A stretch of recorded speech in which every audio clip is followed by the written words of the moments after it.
বল, কথা আছে তোর সাথে ঋতু?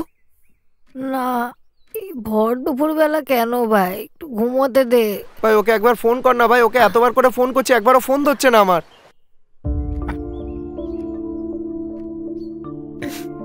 এরকম করে বলছিস কেন? কিছু হয়েছে?